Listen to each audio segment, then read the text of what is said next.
Ya sabemos que el estrés es esa reacción que yo tengo frente a un entorno amenazante. Sabemos que en determinadas ocasiones, aunque el estrés es una respuesta que es recomendable en principio para afrontar las situaciones, puede llegar a colapsarnos. Podemos llegar a sentirnos irritados, podemos llegar a sentirnos abrumados absolutamente por la situación y estar en una especie de parálisis por análisis. Bueno, vamos a tratar de ver cuáles o qué aspectos podrían ser más favorecedores según la ciencia para disminuir la sensación de estrés en nuestra vida cotidiana.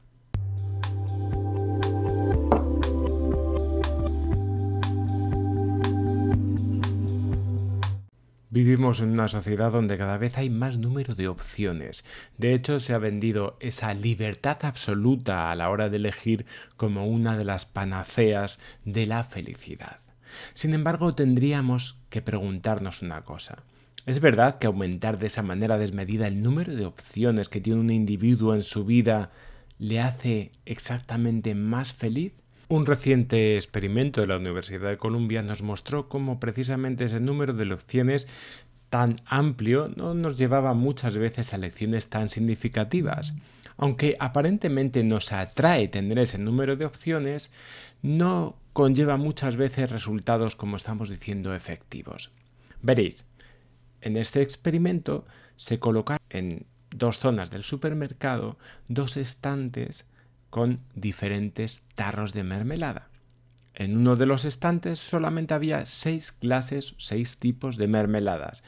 En la otra había 24, es decir, estamos aumentando por 4 el número de opciones.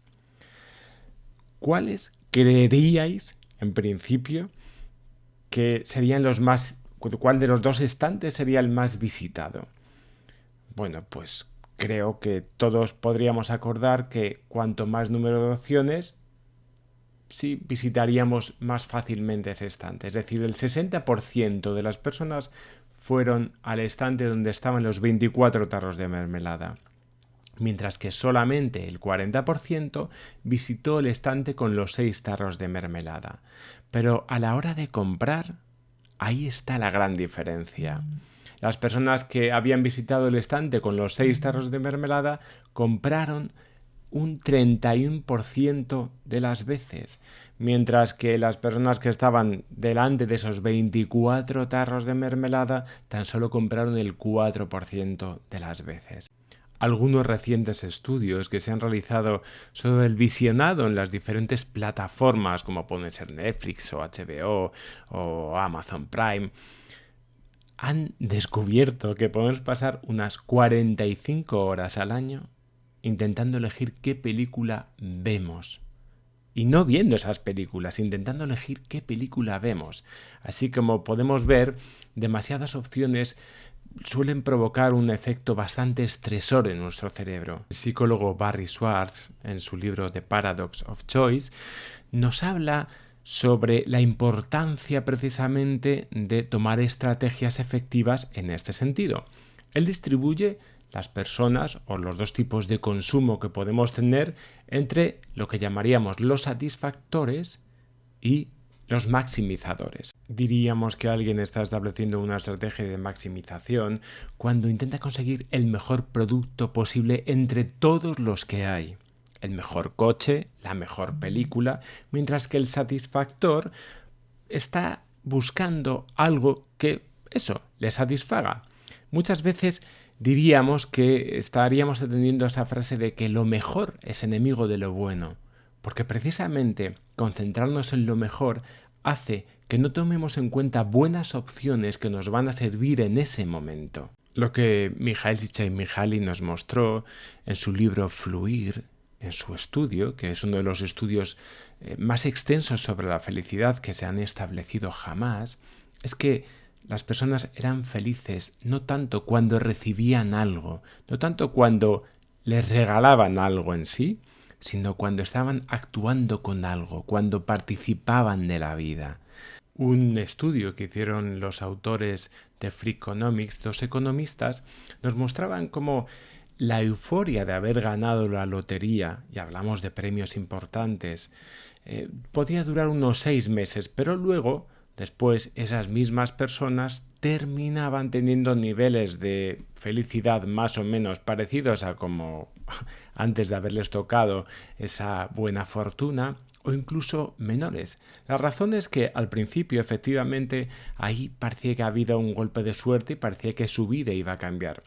Pero muchas de las decisiones que tomaban las personas en ese momento solían ser nefastas. Por ejemplo, solían cambiarse de barrio enseguida y solían cambiarse a otro barrio que tenía un nivel socioeconómico mucho mayor. Pero en comparación precisamente con los habitantes de ese barrio, bueno, pues resulta que solían parecer menos exitosos o parecía que no tenían igual de posibilidades económicas que las personas que les rodeaban en ese nuevo barrio. Así que se transformaban de pronto en los pobres de ese nuevo barrio, con lo que su situación tampoco cambiaba tan significativamente en el fondo, o por lo menos la percepción de cómo se sentían con respecto a los otros. Calificaríamos los estados de flujo como estados hiperenfocados, estados de hiperfoco. Son esos momentos que a lo mejor has vivido alguna vez en los que de pronto estabas absorto en una tarea, el tiempo pasaba pero no te dabas cuenta, tampoco te cansabas en ese momento y hacías la tarea simplemente por la mera satisfacción de realizar esa tarea. Además, era un momento en el que esa tarea representaba un desafío bastante bueno para tu competencia, sin que te pareciese extremadamente imposible, pero tampoco era aburrida. Es decir, eran momentos en los cuales estabas fluyendo en el tiempo y en el espacio. Una buena forma de desenchufar, de tomarte esas vacaciones mentales en tu día a día, puede ser la existencia de esos oasis, de esa especie de foco, de esa especie de estado hiperenfocado, que por otro lado son estados en los que te sientes conectado y estás contigo mismo. Harlow nos mostró en su polémico experimento que a pesar de que las crías iban y visitaban a la mona de alambre para poder ingerir alimento, pasaban mucho más tiempo con la mona de felpa. Es innegable que somos seres sociales y necesitamos de los demás. Precisamente una revisión de 148 estudios que se han realizado sobre vínculos sociales y mortalidad han demostrado que tener vínculos sociales afectivos sanos nos alarga enormemente la vida, porque era muy importante la diferencia que existía en esa horquilla entre ambos grupos, los que no tenían círculos sanos y enriquecedores y los que no. Por otro lado, hay que entender una cosa. De cada 10 suicidios, 8 son de hombres.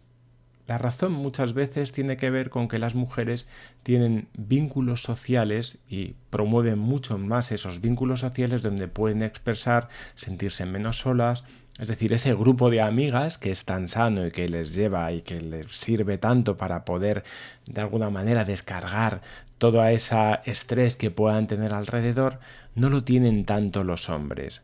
Los hombres, al no tener tantos recursos, terminan tomando precisamente esa salida fatal muchas más veces que las mujeres. No podemos pasar por alto esta enumeración de recursos para precisamente afrontar el estrés sin mencionar al deporte.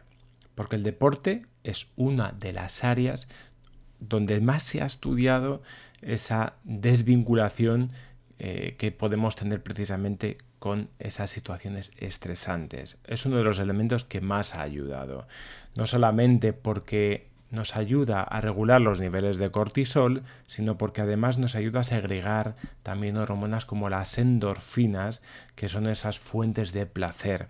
Además, también puede influir en otros tipos de hormonas, como podrían ser la dopamina, que es esa hormona que tiene que ver con la recompensa. Y deciros que tampoco hace falta tanto maratón, ni tanto spinning, ni tanto triatlón. Simplemente con 40 minutos andando al día ya bastan para que se establezcan, por lo menos, o para que se pueda estudiar un aumento de la plasticidad neuronal e incluso que se hable ya de neurogénesis, es decir, en el hipocampo sabemos que si se establece la aparición de nuevas neuronas. Es verdad que tampoco hay que fliparse demasiado con esto, pero sí que es cierto que podría favorecer precisamente también esto, esa plasticidad cerebral.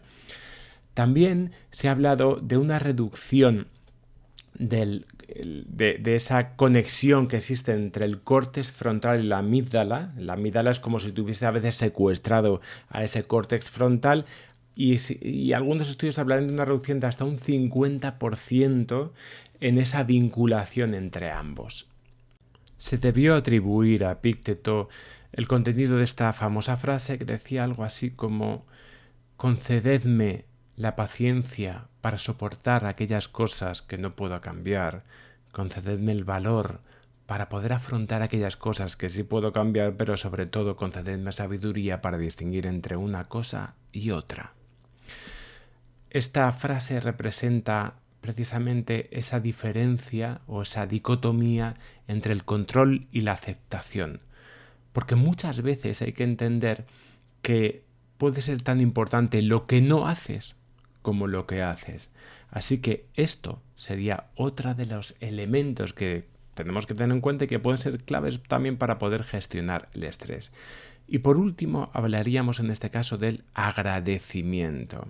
La sensación de gratitud ha sido considerada en algunas ocasiones como uno de los mayores predictores de la sensación de felicidad, incluso más predictor que algunos elementos de los 5 grandes que llamaríamos. ¿Qué son los 5 grandes? Bueno, son los 5 elementos, los 5 baremos sobre los que suelen basar todos los test de personalidad y que están relacionados a las diferentes dimensiones sobre las que nos solemos mover los seres humanos, como por ejemplo extraversión, introversión, la apertura a la experiencia versus el control. Es decir, que según nos situemos en uno de esos elementos, nos ayudan a ser predictores, ¿no? O nos ayudan a entender que vamos a estar más predispuestos al estrés y la ansiedad que otras personas. Bueno, pues la gratitud en algunos de los estudios, esa sensación de gratitud, ha demostrado ser uno de los elementos más desestresores, incluso más que algunas de estas dimensiones. Y hasta aquí hablaríamos o habríamos enumerado algunas de las principales estrategias que podemos tomar para hacer frente ante el estrés. Y la ansiedad también, pero en este caso estamos hablando más del estrés. Cuidaros mucho, nos vemos en el siguiente vídeo.